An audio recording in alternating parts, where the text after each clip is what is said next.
what we're going to do today, we're just going to take notes for about 10 to 15 minutes. Let's define what a Pythagorean triple is. Pythagorean triple. So go and write the words Pythagorean triple on your notes. Again, this is continuation. A Pythagorean triple is a right triangle that has sides that are rational numbers. In other words, no side is irrational.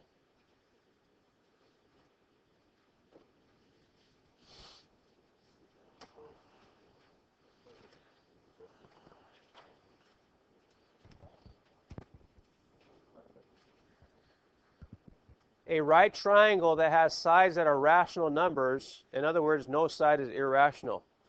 Let me give you an example as you write that down. All right, thank you. Let me give you an example of a Pythagorean triple.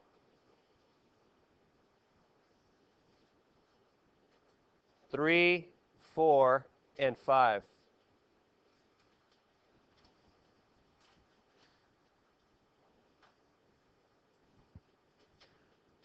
Going to write that down. Remember, you get your stamp. You got to have phone away, earphones off, taking notes, engaged, fully focused.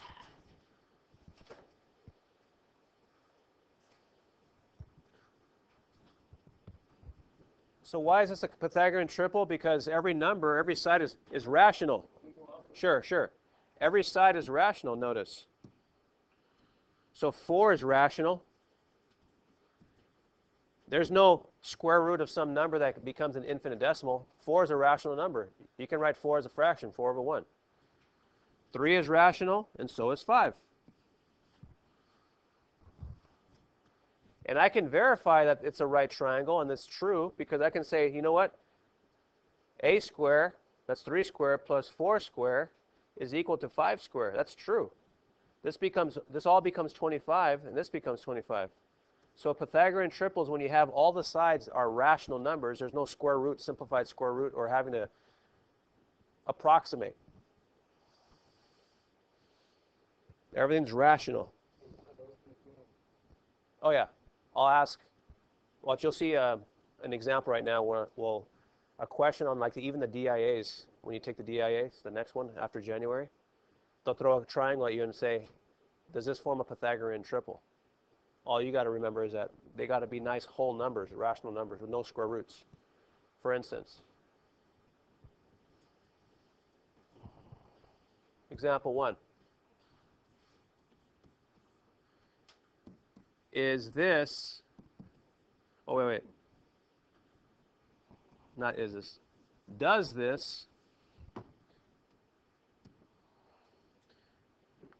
the triangle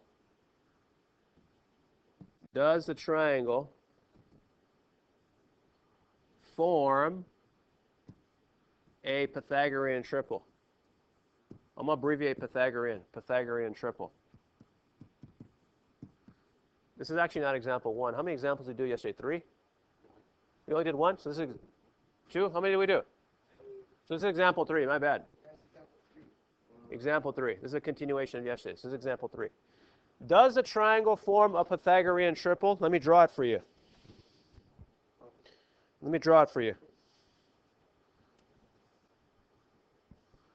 Here's my right triangle. 7x 11. You say no? Let's see if Marin is right.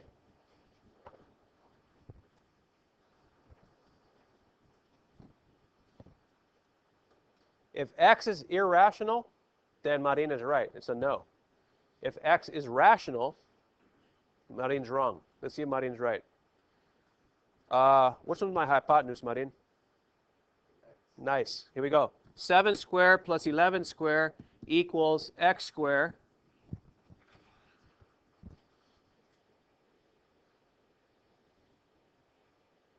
All right.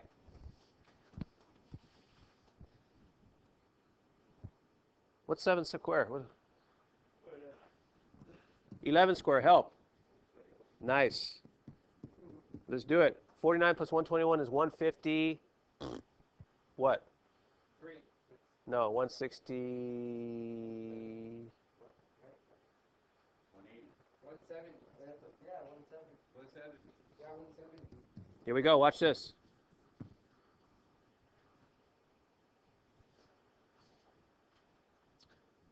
Let's get rid of the second power. Square root both sides. Let's do it. X then is the square root of 170. If 170 is not a perfect square, then Mr. Marin is right. Let me get my calculator out. Square root of 170. Watch this. See if my calculator works now. Does not work. It's 13.03. It's not like a commercial. That's cool. Here we go. 170. Watch this. Square root. Oops. 170. I'm at the square root button. 13 point blah, blah, blah, blah, blah. That's irrational. So, Marin was right. How'd you guess right, Marin? What, can you tell the future? How can you tell the future? I thought rational is when all the numbers are actual numbers, not when it's just x. So I guess it's kind of difficult, but I kind of use some knowledge. Okay, yeah. It's a guess for you. Lucky guess. So the answer is a big fat no. It's not a Pythagorean triple. It's not a nice whole rational number. Okay? Put off Moreno, thank you. Questions on Pythagorean triples? Let's do it. Example 4. Example 4. Sure. You got it. Let's do example 4. Two more examples. We're done for the day.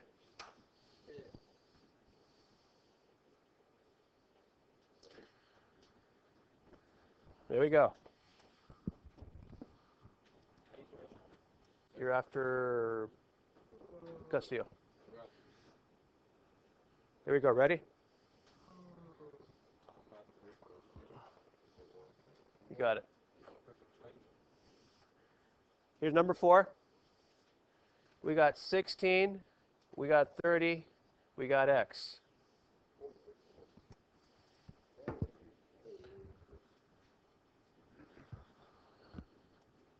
Let's go to write triple. Is this a Pythagorean triple? A ver.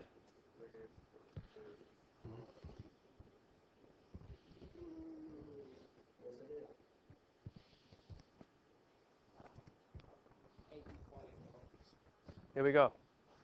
A squared plus b squared equals c squared. Let's see. We're going to find out what x is. If it's irrational, this is a no. If it's rational, it's yes. Let's see. 16 to the second plus 30 to the second equals x to the second. We're rocking and rolling. Help. Well, you're awesome. Plus 900. Let's do this. This is 1,056. No. 1156, yeah? I got 1156 equals x squared. Let's square root both sides. X then is equal to, type 1156 in the calculator, square root, you should get 34. This actually becomes 34. So it's rational. So this is a big fat yes. Because x is rational, not irrational.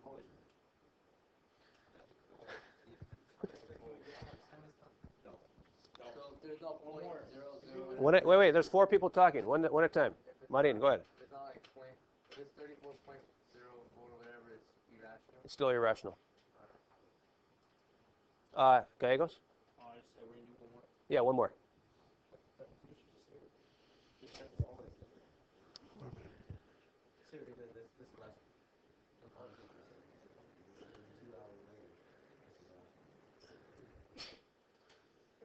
All right, here we go. Sure, there you go.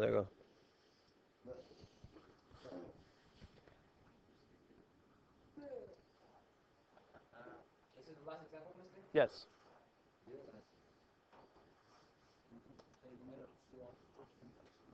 Example 4, here's example 5. Is the triangle, here we go, is the triangle a right triangle?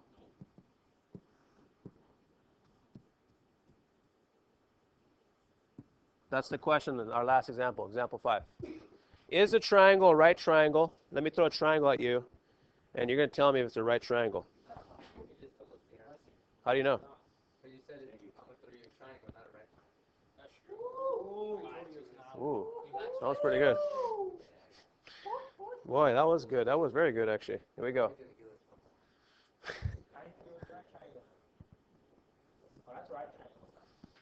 So now, it looks like a right triangle, but we're going to verify mathematically that it is or it's not.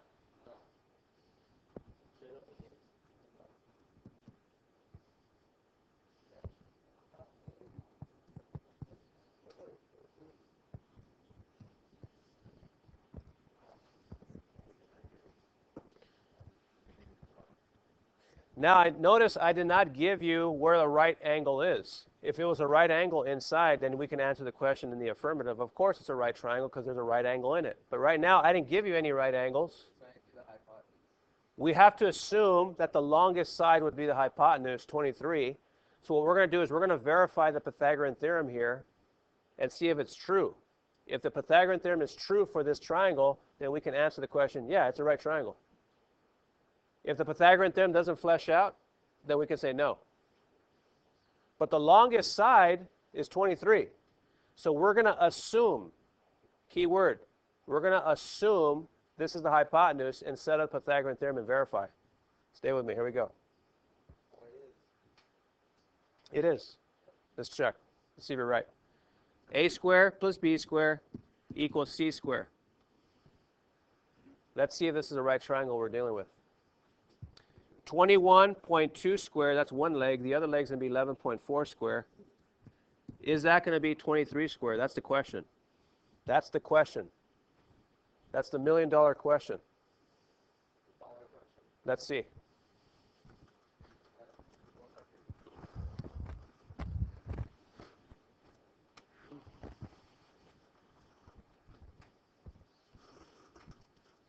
All right, here we go. 21.2 times 21.2, 449.44 rather. So 21.2 squared becomes 449.44 plus 11.4 squared is 129.96. Is all that crap equal 529? That's the question. Right, Lee? Phone's out when I have the floor. Thank you. 449 plus 129.96. I got 579.4. That is not equal to 529. So even though it looked like a right triangle, it's really not a right triangle. So this is a big fat no. Martin, you had a question? Excuse me, gentlemen. He's got the floor. Thank you. Go ahead. Right, because Pythagorean theorem is true for every right triangle. And if it's not true for some certain triangle, it ain't a right triangle. By definition. By resistless logic, they call it in math. All right. I'm done. Before